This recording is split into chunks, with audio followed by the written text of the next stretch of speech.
Range কর্মকর্তারা বন্য মুরগি ধরে বন্য মুরগি ছাড়লো না, একটা দেশি মুরগি ছাড়ি বন্য মুরগিটা খেয়ে ফেললো। কালকে দুপুরে রেঞ্জ কর্মকর্তা যে মুরগিটি একজন পথচারী থেকে আটক করে, এটা ছিল লাল এবং কালো, দেখতে অনেক সুন্দর ছিল। কিন্তু পরবর্তীতে দেখি যে ফেসবুকে আরেকটা মুরগি ছাড়ছে, যেটা বন্য মুরগি না দেশি মুরগি, এবং যেটা বন্য মুরগি উপস্থিত ছিল এটা সুন্দর ছিল, আমার কাছে ছবিও আছে। কালকে রেঞ্জ কর্মকর্তা যে মুরগিটা আটক করছিল, এখন আমরা ফেসবুকে দেখতেছি যে মুরগি সেটা না, তাহলে অবমুক্তি করা মুরগিটা কোথায় গেল? মানে যেটা রেঞ্জ কর্মকর্তারা জব্দ করেছিল সেই মুরগিটা কোথায় গেল?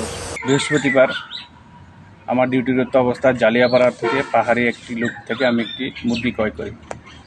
মুরগি ক্রয় করে বাইকে করে বাসায় আসার সময় তাৎক্ষণিক জালিয়াপাড়া রেঞ্জ কর্মকর্তা আমার থেকে মুরগিটি নিয়ে নেয়, বলে যে এটি বনমোরগ, তা ক্রয় এবং বিক্রয় করা যাবে না।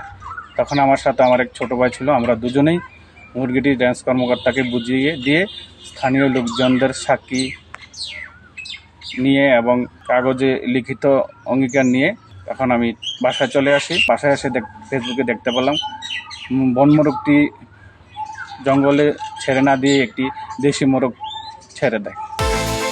বিকাশ পেমেন্টে 10,000 টাকার বেশি অফার, শপিং চলছে তো।